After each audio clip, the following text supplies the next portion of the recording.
This is Kate from Dynamic Earth Learning. Today we're going to talk a little bit about what a manure spreader is. So here we have a 1960s, 70s Minneapolis Moline. It's kind of one of my favorite tractors because it looks so cool.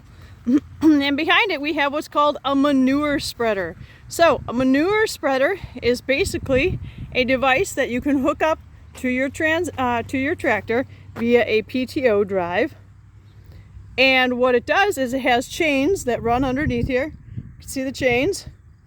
And inside it's got chains and little slats here that as your animals make manure, out there in your cow yard, for example, or out in your barn, you shovel it in here. Some people shovel it out from their barns by hand. Sometimes you can use a skid steer to clean a larger area, and you dump your manure in here.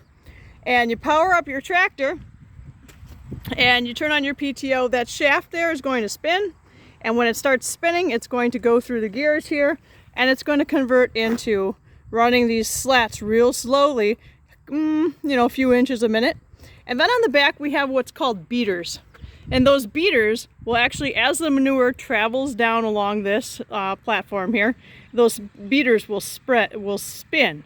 And notice how they are kind of you see how they have these teeth and things. So what they do is they grab onto the manure as it comes through, and it spreads the manure up and kind of sprays it around. So it's usually kind of chunky, sort of like dirt, and it spreads it out and it breaks it up into little chunks. So it's not just like dumping it out in a big row, it's actually flinging it around so that it distributes more evenly and doesn't create any piles out in your fields. And the purpose of spreading your manure is, one, you have to get rid of your manure because you can't have it piling up all over unless you're looking to compost it.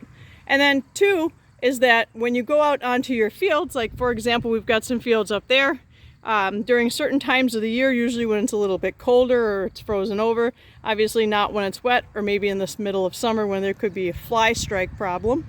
You spread it out on your fields, and it's a natural way to fertilize your fields again, so you don't necessarily have to buy fertilizers in the spring. So thanks for watching this video. That's how a manure spreader works. Thanks a lot.